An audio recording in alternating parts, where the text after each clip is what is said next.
सबसे पहले आप सबको मेरी प्यार भरी नमस्कार। एक बार ओशो जी ने एक बहुत ही इंटरेस्टिंग कहानी सुनाई।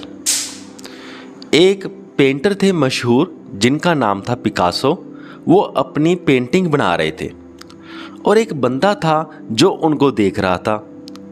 वो बंदा उनको कई घंटों तक देखता रहा और वो पिकासो अपनी पेंटिंग बनाते रहे। तो बंदे ने एक टाइम पे अक करके, यानी कि वो थोड़ा थक चुका था देख देख करके, उसने पूछ ही लिया कि इस पेंटिंग का मतलब क्या है, क्योंकि उसे कुछ समझ में ही नहीं आ रहा था कि ये बना क्या रहा है। वो कहता, पिकासो जी बताइए तो सही कि इस पेंटिंग का मतलब क्या है।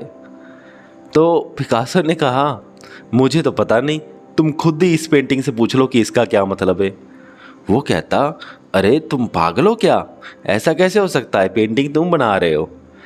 तो फिर पिकासो ने जवाब दिया, कहता, मुझे एक बात समझ में नहीं आती कि जब रोज़ ब्यूटीफुल होता है, जब फूल है गुलाब का वो बहुत ही ब्यूटीफुल है, तो उससे तो हम कभी ये पूछते नहीं तुम ब्यूटीफुल क्यों हो, तुम्हारा पर्पस क्या है।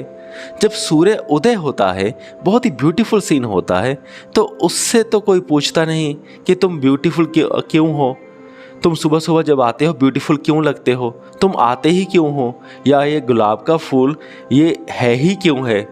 उससे तो आप कोई भी ऐसा सवाल पूछते नहीं।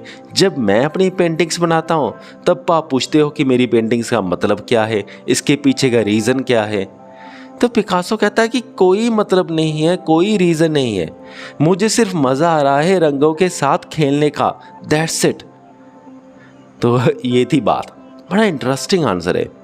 तो ओशो जी कहते हैं कि जैसे पिकासो ने कहा कि इसका कोई पर्पस नहीं है, मैं तो सिर्फ रंगों के साथ खेल रहा हूँ, वैसे ही मेडिटेशन का भी कोई पर्पस नहीं है।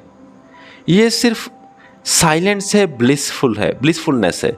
जैसे कि पेंटिंग करते वक्त पिकासो जी को आनंद आ रहा होता है, कोई वो मतलब नहीं ढूंढ रहे होते या कोई किसी पर्पस से कोई पेंटिंग नहीं बना रहे होते, वैसे ही मेडिटेशन का भी कोई ऐसे कोई मतलब नहीं है। यह सिर्फ आनंद है, ब्लिसफुलनेस है।